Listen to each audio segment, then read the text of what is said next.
Bueno, vamos a hablar en los próximos minutos del aporte de las multiimagen en las enfermedades valvulares. ¿Cuál es la situación actual del enfermo valvular? Por lo menos en la población que nosotros vemos, en general vemos patología valvular relativamente compleja. Es cada vez menos frecuente una valvulopatía avanzada simple. Los pacientes tienen complejidad, tienen mayor riesgo, mayor edad, muchas comorbilidades. Necesitamos planear procedimientos muchas veces combinados, procedimientos de alto riesgo, procedimientos en pacientes difíciles, y afortunadamente el avance tecnológico nos ha acompañado y tenemos hoy muchas imágenes de muy buena calidad para poder realizar el diagnóstico adecuado y la planificación de procedimientos. Por eso es que cada vez es más frecuente la evaluación multiimagen en un paciente valvular, porque justamente pacientes complejos con valvulopatías difíciles donde se planifican procedimientos innovadores necesitamos tener una muy buena aproximación diagnóstica. ¿Qué pasa, por ejemplo, en estenosis aórtica? En estenosis aórtica muchas veces tenemos estas discordancias, lo que nosotros llamamos discordancia área gradiente, ya sea un área grande, más de 1, pero con un gradiente elevado, compatible con la severidad, y una área no compatible con severidad, o la inversa, un área baja, menos de 1, compatible con severidad según las guías, pero un gradiente también bajo que no es compatible con severidad. Muchas veces situaciones de bajo flujo, otras veces situaciones de flujo normal según las definiciones actuales. A veces la discordancia se da entre la severidad de la valvulopatía y la presencia de síntomas, ya sea valvulopatías que parecen muy severas en pacientes teóricamente asintomáticos o al revés, pacientes con mucha sintomatología y una valvulopatía que no parece severa. Discordancias o dificultades para evaluar la función ventricular en pacientes con enfermedad valvular regurgitante, pero también con estenosis valvular, con estenosis aórtica. Muchas veces la función ventricular no es tan sencillo de evaluar como parece. Entonces, si queremos responder un poco a estas inquietudes, cuando tenemos discordancias área gradiente, muchas veces recurrimos a un método sencillo que es el score de calcio. Es una tomografía sin contraste, gatillada, con baja radiación, que nos permite discernir con bastante sensibilidad y especificidad si los pacientes tienen una estenosis aórtica significativa o no por este método, basándonos en los puntos de corte ya validados de aproximadamente 2000 unidades a Gatson para arriba en hombres y 1200 hacia arriba en mujeres. Ahí están los puntos de corte. Es decir que lo usamos fundamentalmente cuando tenemos dudas en la estimación de severidad como un parámetro más para aproximación diagnóstica. Por supuesto, la tomografía nos acompaña en la planificación de procedimientos. Acá pueden ver múltiples imágenes del anillo aórtico, de la raíz aórtica, en este caso, en este ejemplo, una válvula bicúspide, la altura de las coronarias y la navegabilidad como para planificar un implante percutáneo de válvula aórtica. Y hoy la tomografía lo consideramos un método imprescindible en la mayoría de los pacientes que van a un procedimiento de implante percutáneo de válvula aórtica. ¿Por qué? Porque nos permite seleccionar el modelo y el tamaño de la prótesis, la vía de abordaje, y muchas veces nos permite evaluar patología no relacionada pero sí significativa que el paciente puede tener, ya sea en forma conocida y muchas veces no conocida, y que la tomografía revela al momento del estudio. ¿Qué pasa cuando tenemos algunas dificultades en la evaluación de la función ventricular o discordancia con los síntomas? Bueno, necesitamos conocer intrínsecamente el estado del músculo cardíaco, del miocardio, y para eso tenemos varios estudios. Uno es el ecocardiograma, pero ya con la técnica de strain, con la evaluación de deformación miocárdica por speckle tracking, que nos permite evaluar en forma no invasiva si la fibra miocárdica está relativamente preservada con un strain normal y si el strain está afectado. Eso nos va a sugerir la presencia de fibrosis miocárdica, muchas veces presente en las valvulopatías, en la estenosis aórtica y en otras también, y también en la estenosis aórtica particularmente la posibilidad de sospechar amiloidosis, una patología infiltrativa que es relativamente frecuente en esta población. Las técnicas de resonancia con T1 mapping, que nos permiten evaluar la presencia de fibrosis focal con realce tardío y fibrosis difusa con evaluación del espacio extracelular por T1 mapping, e indudablemente todo esto nos va a ayudar a definir si la función ventricular de cámara está bien, pero también si la función de fibra, es decir, el miocardio intrínsecamente está preservado o ya tiene algún grado de afectación. Esto es importante porque la presencia de fibrosis miocárdica se asocia a una mayor incidencia de eventos y de mortalidad, a veces comparable a poblaciones que han tenido un infarto de miocardio. Es decir, que el paciente sin fibrosis tiene un pronóstico relativamente bueno en el estadio que estamos evaluando, mientras que la fibrosis miocárdica claramente es un parámetro de mayor riesgo.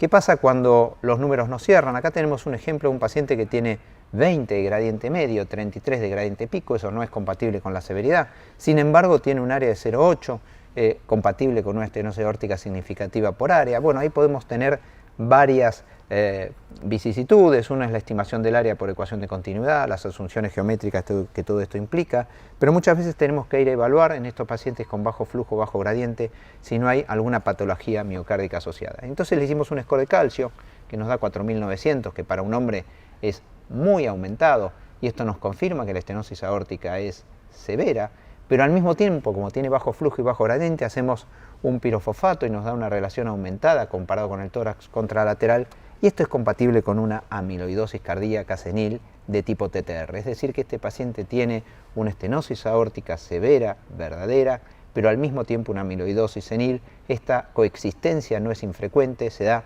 en alrededor del 15% de las estenosis aórticas seniles y hasta el 30% de las estenosis aórticas cuando se asocian al fenómeno de bajo flujo, bajo gradiente. Acá pueden ver un strain normal a la izquierda y un strain típico de amiloidosis con el gradiente ápico basal, que nos muestra que la región apical está relativamente preservada de deformación, mientras que las regiones medias y las bases están afectadas, y entonces este patrón es relativamente específico para amiloidosis cardíaca.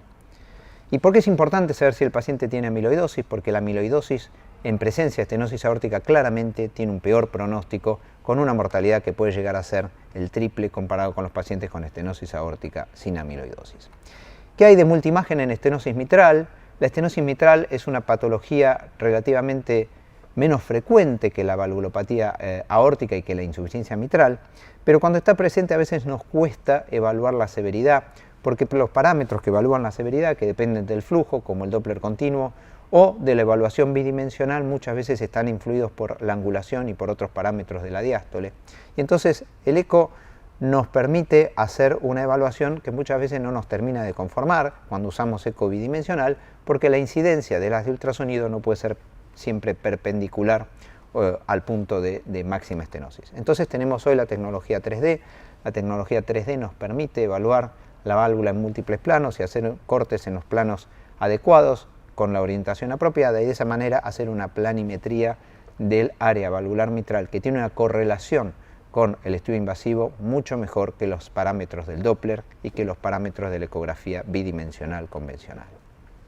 También cuando tenemos dudas podemos recurrir a la angiotomografía gatillada con contraste, con gatillado retrospectivo, que nos permite hacer una evaluación funcional de las cámaras cardíacas, como se puede ver acá el ventrículo y la aurícula izquierda, y evaluar la válvula mitral y hacer una planimetría mitral con mucha precisión. La tomografía también nos permite ver muy bien la calcificación del anillo mitral, la extensión del calcio en el anillo mitral, tanto en la estenosis mitral reumática como en las valvulopatías mitrales degenerativas.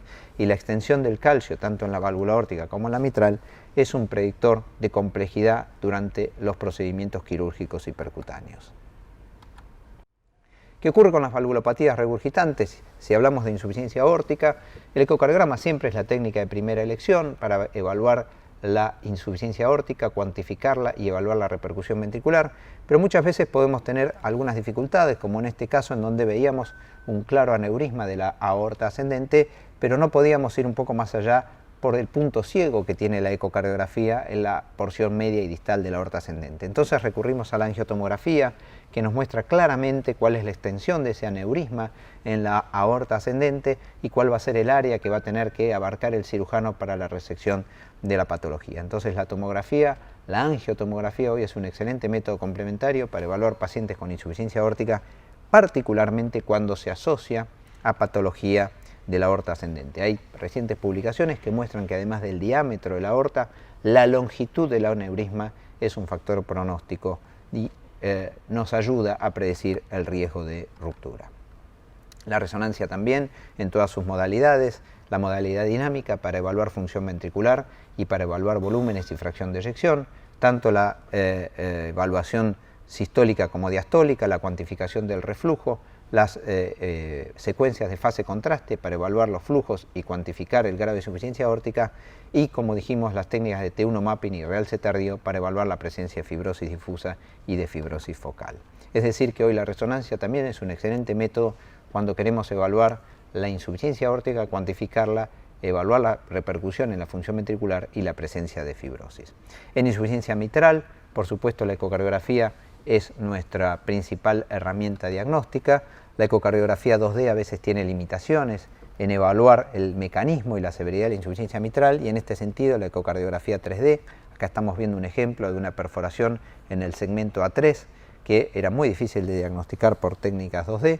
La ecocardiografía 3D con sus distintas modalidades nos permite hacer una muy buena aproximación diagnóstica al mecanismo, también a la cuantificación a través de la cuantificación tridimensional de la vena contracta, y como pueden ver acá, con nuevas técnicas de tecnología tridimensional podemos evaluar la válvula con mucha más precisión, y acá podemos ver el prolapso, en este caso del segmento P2, con 2 cuerdas rotas, que el cirujano va a tener una aproximación diagnóstica a la patología mucho más certera que con técnicas de tipo 2D. La resonancia también tiene su rol importante en la insuficiencia mitral, especialmente cuando tenemos dudas en la función ventricular, en la severidad del reflujo, y cuando queremos evaluar si la insuficiencia mitral es secundaria a un mecanismo miocárdico, como en este caso que el paciente tiene una miocardiopatía con insuficiencia mitral severa, y vemos que cuando hacemos la resonancia existe un gran realce tardío en la región septal y apical y también en los segmentos inferiores e inferolaterales, compatible con infarto de miocardio crónico, es decir, que esto es una cardiopatía isquémico-necrótica en fase miocardiopática con insuficiencia mitral secundaria. La tomografía no es un método muy empleado para la insuficiencia mitral, pero cuando los otros métodos no nos terminan de dar la respuesta, como en este caso, un paciente que tenía mala ventana y que tenía que ir a un TAVI, como pueden ver la válvula aórtica está calcificada, entonces habíamos hecho la tomografía para TAVI y pudimos evaluar con mucha precisión la presencia de la valvulopatía mitral que están viendo acá. Es un prolapso de la valva posterior. Las técnicas 2D y 3D de la tomografía nos permiten evaluar muy bien el grado de prolapso, la presencia del compromiso del festón P2 e incluso cuantificar la función ventricular derecha e izquierda, es decir, volúmenes y fracción de eyección, con resultados comparables a la resonancia. Es decir, que la tomografía no es una técnica de primera elección, pero cuando necesitamos hacerla o no tenemos la respuesta por otros métodos, la angiotomografía coronaria con gatillado, contraste y reconstrucción retrospectiva nos van a ayudar a cuantificar y evaluar el mecanismo de la insuficiencia mitral. Cuando nosotros entonces evaluamos a un paciente con multiimagen en una enfermedad valvular, cuando tenemos dudas en la función ventricular, cuando tenemos dudas en la severidad de la valvulopatía, cuando necesitamos planear procedimientos complejos, cuando no tenemos una adecuada ventana ultrasónica o hay discordancia entre diferentes estudios, cuando queremos evaluar daño miocárdico, infiltración o fibrosis, y cuando necesitamos evaluar, además de la anatomía cardíaca y valvular, anatomía extravalvular. En ese sentido, la tomografía y la resonancia son métodos particularmente útiles. Muchas gracias.